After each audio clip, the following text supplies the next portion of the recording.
এসেছিল, কিন্তু তারা একটা কথা বলে গিয়েছে, আমরা জনগণের সরকার প্রতিষ্ঠা না হওয়া পর্যন্ত বাংলাদেশে আমাদের একটি টাকাও আমরা বিনিয়োগ করব না। এর থেকে আপনার বুঝতে হবে জনগণের সরকার কত দ্রুত প্রয়োজন।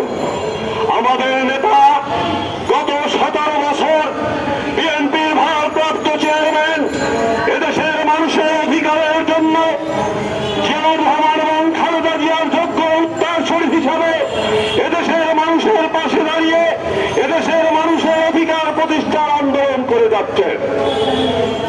তিনি বলেছেন সবার আগে বাংলাদেশ। তিনি আর একটা কথা বলেছেন, আমি ক্ষমতা চাই না, বিএনপি ক্ষমতা চায় না, বিএনপি এদেশের মানুষের ভোটের অধিকার প্রতিষ্ঠার কথা বলছে। আজও আমরা এই পবিত্র প্রেস ক্লাবে দাঁড়িয়ে বলছি, এদেশের মানুষের ভোটের অধিকার প্রতিষ্ঠা না হওয়া পর্যন্ত তারেক রহমানের একজন কর্মীও রাস্তা ছেড়ে বাইরে যাবে না।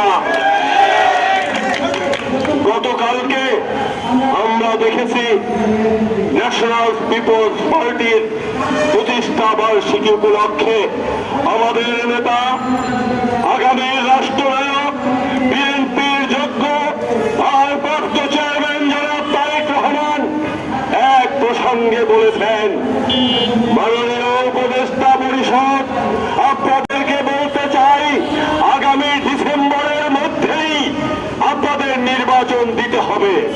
এই মধ্যের সঙ্গে এই প্রত্যয় যোগ করে তারেক রহমান কি বুঝাতে চেয়েছে, বুদ্ধি থাকলে আপনারা সেটা বুঝে নেবেন।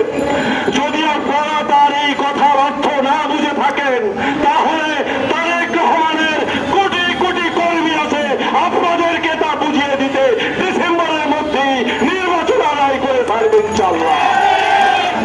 পরিশেষে বলছি, আপনাদের শুভবুদ্ধির উদয় হোক, এদেশের জনগণের সরকার প্রতি